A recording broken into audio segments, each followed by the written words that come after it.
Hello, everybody. Thank you for tuning in to the Liberty Report. Our co-host today is Chris Rossini. Chris, welcome to the program. Good morning, Dr. Paul. Great to be with you again. And just to keep the audience up to date, Chris is also the editor of the RonPaulLibertyReport.com, our website. But today, Chris and I want to visit with you on the subject of a cashless society and Big Brother's attack on personal liberty, and especially on cash. It's an important issue. It's been around for a good many years. Actually, the principle of control of money and knowing where the money goes, that's been around as long as you have governments. But in these most recent years and decades, there's been a concerted effort by our government to convert us into thinking that cash is better. And instead of just announcing it and making sure that everybody, all right, all the currency is gone and you have to use credit cards, that sort of thing. Well, that would be chaotic. They have to condition people to do it, and the people have to think they're getting something for it. And of course, the first temptation is, well, it's convenient. It used to be when I was in a line, at the airport or something, trying to buy a newspaper, if somebody was using a credit card and it was difficult, it was a delay. Now you're behind a line. You hope they don't use cash because they don't even know how to count cash at the cash register. So you want them to use a credit card and the line goes much faster. So it's convenient. So we get talked into it, and we think it's a good threat, a good deal for us. But on the other side of it, a cashless society and government control represents a threat to liberty. Maybe this whole thing about control of cash is nothing more than the Big Brother effort to know every single thing, and they have a motivation for that. Most of the time, one of the strongest motivation of those in government that might believe in big government, the conservatives and liberals, they need money all the time more, and they collect more money, if there's pressure put on the people and they know where their money is and nobody's using cash and nobody's taking cash for work. So there's a concerted effort. So the state has a lot of reasons why they want to do that. Besides, there's some people who are statists, and it's certainly been true since 9/11. They just want to know what we're doing because you might be a terrorist and all these other things that we've given up with the Patriot Act and the National Defense Security Act and all these things where our liberties have been undermined. So the state has their agenda, and I think they tease us with it by tempting us to say, isn't it a lot more convenient? And all of a sudden the contest goes on. But there's a lot of people becoming savvy, especially the viewers of this program, that there's reason to think about the attack on cash and why it's important to protect this freedom. Yes, and it is scary to know that they want to eliminate our economic privacy. I mean, not only do they want to know who we're buying from, what we're buying, how much we're spending, but they want to use this information. They're just not passive observers. And we could, concoct ideas of what they would do. Like for the left, they would love to use that for social engineering. What if a leftist government's, for your health, they just block your ability, your digital money, to buy from certain merchants because you're not healthy enough. Or let's say you want to donate to the Ron Paul Institute for Peace and Prosperity. And people on the right, they don't like those ideas, and they just turn it off. And this is possible. We saw that last week or the last few weeks with the Catalonia vote. There were simple apps on Google Play to just find out where you can vote, and Google shut it off. And then once they shut it off, that's it. You don't find out where to vote. So this data isn't just there for mere observation. It's for power and to force people to do things. Now, is this out of line? Is it like tinfoil hat thinking? Well, if you think about what our government is doing now, they take every single one of our digital communications and put it in a database. It's not out of line for them to want to manipulate us once they know all of our economic activities.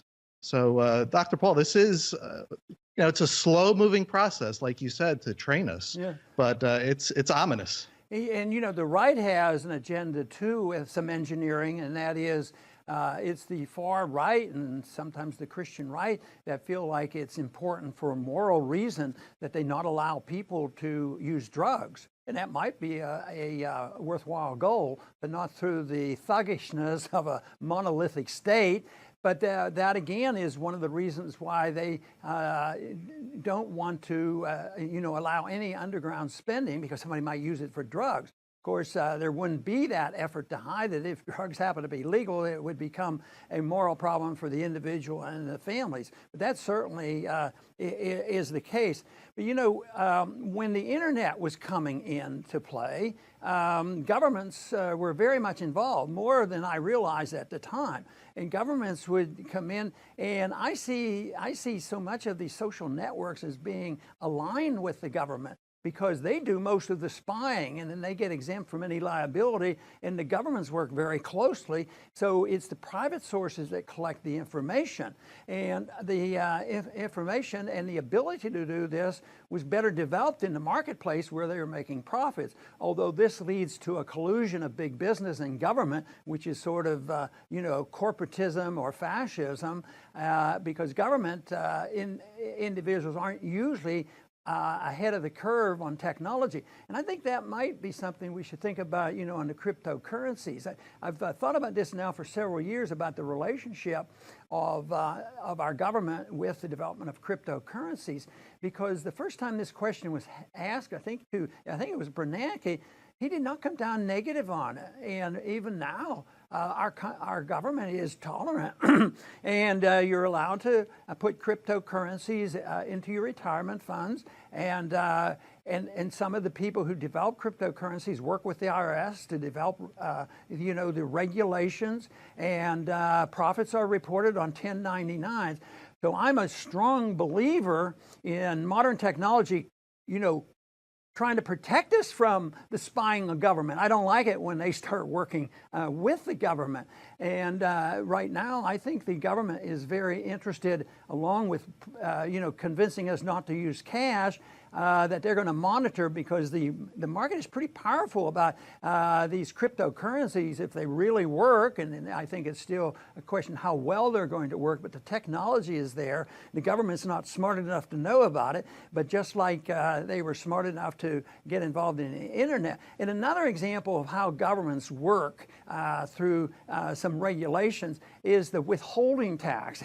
I think it was a very conservative libertarian who suggested the withholding tax. Convenience. They took $10,000 from me last year, and I got $2,000 back. They don't remember they took 10. They say, I just got $2,000 back from the government. And besides, it's very efficient in collecting things. So this combination with making things efficient and convenient, it would be much better. Just think of a tax system that was based on you and I and everybody writing a check at the end of the month for what we owe in taxes. Believe me, there would be a tax revolt a long time ago, instead of all this mishmash we go through and filling out forms and then hoping we get a couple dollars back and not thinking about what we really pay. And then, of course, the other big tax is the inflation tax, but that's a different subject. But I think that we're going to see more of this war on privacy and war on our cash, and it is a significant event. It's a contest between privacy and the government,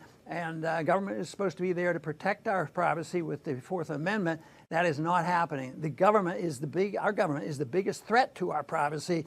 That is why this whole effort, the transition we're going through, the war on cash, and the relationship of government to the cryptocurrencies, this is very significant on what the outcome should be. It would be really neat if we could limit this technology to protecting our privacy, rather than having those who issue the currencies or whatever they do, and the computer programs, is to protect us from the state. That's what I would like to see.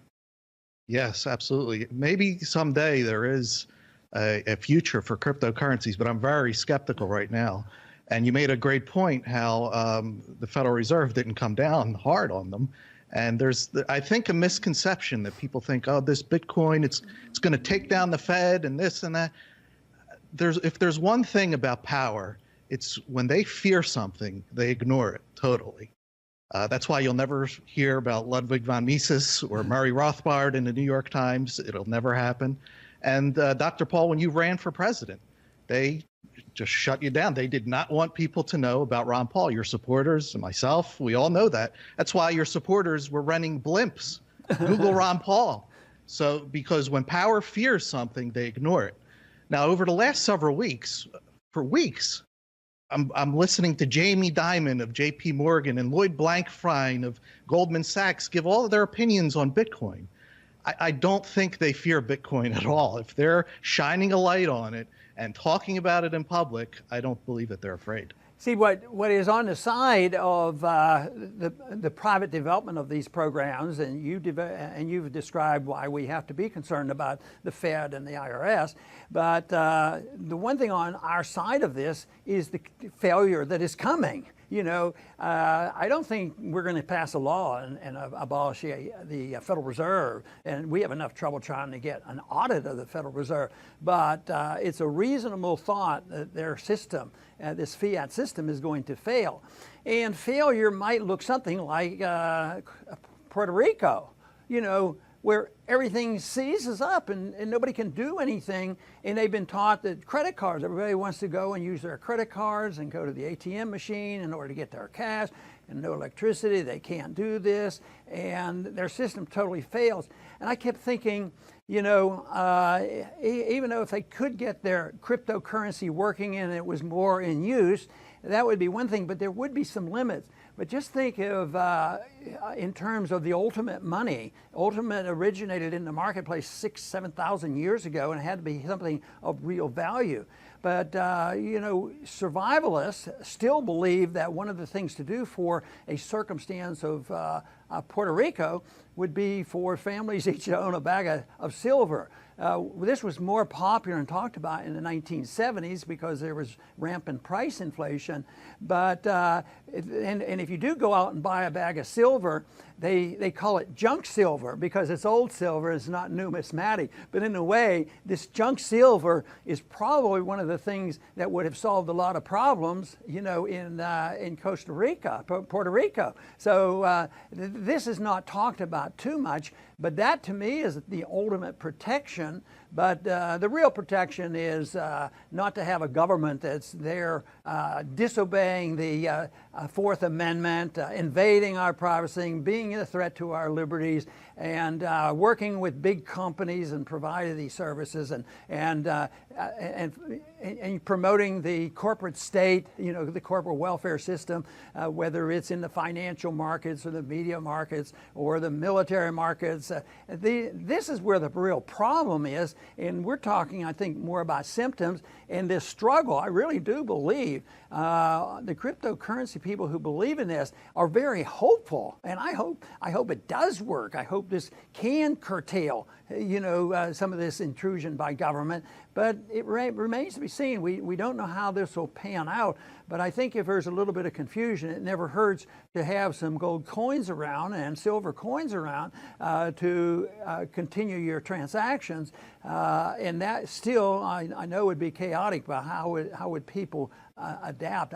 I'm amazed at the culture today of individuals who might be working at a small store someplace, and you give them a bill, and if the machine doesn't tell them what they have to give you back, they have no idea how to make change. You know, this is bewildering because I grew up in an age where delivering newspapers and milk and all these kind of things where I had to make change all the time, and we were taught these things. But today, a lot of people that work in the store, it's a machine.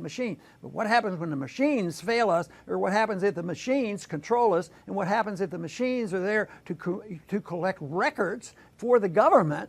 And I think we're awfully close to that, and that is why symbolically and politically we should point out the dangers of the cashless society. Cash is a protection of liberty, and even if we don't use it very much, that should be something that we should protect. Matter of fact, it's our right to do it.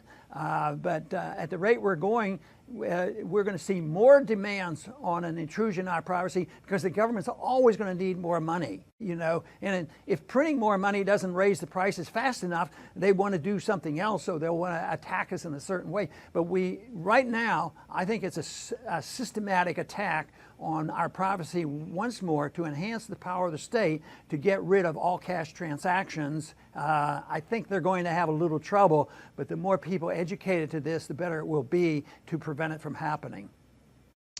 Yes, my closing thought today, Dr. Paul, I do want to, what I see is to make a warning, beware, because this is going to be sold as a convenience. And, you know, everything will be denied. We're not going to control anything. Those people are crazy. You'll be able to do whatever you. They lie. Just like when they started Social Security, the card, it said this will not be used for identification purposes. Look at today. It is the identification system for everyone. The same thing with taxes, the income tax. It was just for the rich. Nobody's even going to worry about it now. We're spending half our income is going to the government. So they sell it. They just try to nudge it in there.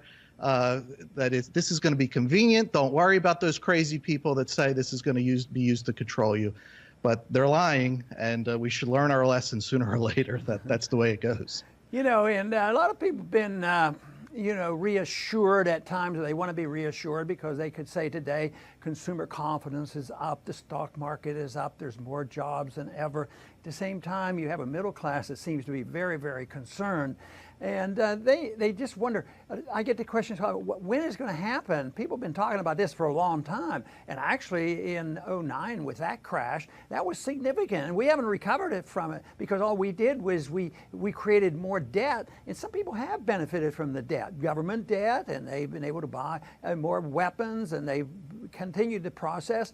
And people have been borrowing more money, and mortgages have gone up, and stock markets have gone up. So they said, well, what can we do? When is this going to happen? And we don't know when it'll happen. But one thing for sure, it's going to happen, because it can't continue that people will believe in and that the system will work, that all you have to do is create new digits in a computer and have new money and pass it out to people and they're going to feel wealthy. No, you need a free society, you need a productive society, you need people to save.